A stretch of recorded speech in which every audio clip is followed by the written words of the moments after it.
જમશો મજામાં બધો? તો આજે આપણે ટોમેટા અને પાલકના બનાવીશું જોરદાર પુડલા. તો હેડો શરૂ કરી દઈએ.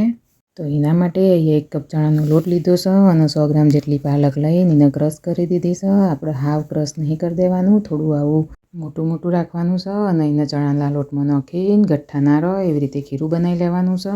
તો હવે આમાં આપણે કરી દઈશું મસાલો. તો આદુ લસણની પેસ્ટ, રેડ ચીલી ફ્લેક્સ અને મીઠું નાખીને બધું સરખી રીતે મિક્સ કરી લેવાનું છે. તો આપણું ખીરું બનીને તૈયાર થઈ ગયું છે. હવે એને રાખી દઈશું સાઈડમાં અને આવી રીતે ગોળ ગોળ ટોમેટાની સ્લાઈસ કરી દેવાની છે. સ્લાઈસ થઈ જાય એટલે એક પેનમાં થોડું તેલ ચોપડીને એને ગોઠવી દેવાના છે અને ઉપરથી થોડું મીઠું ભભરાઈ દેવાનું છે એટલે ટોમેટા ચડી જાય. મીઠું ભભરાઈને તરત થોડું ખીરું પાથરી દેવાનું અને ખીરું પાથરીને 10-15 સેકન્ડ ઊભું રહેવાનું, એને સેટ થવા દેવાનું. એ સેટ થાય એટલે બીજું થોડું ખીરું પાથરી દેવાનું. એકી ફેરા બધું પાથરી દેશો તો રેલમ સેલ થઈ જશે. જુઓ મેં 2 વાર થોડું થોડું પાથર્યું તો એ થયું છે રેલમ સેલ.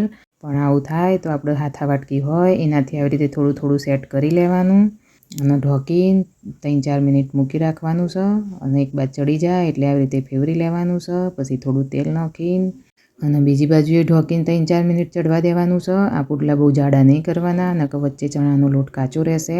અને ખીરું આવી રીતે પાતળું જ રાખવાનું છે. જાડું રાખવા જશો તો પુડલો તમને પાથરતા નહીં ફાવે. તો આપણો પુડલો ચડીને તૈયાર થઈ ગયો છે.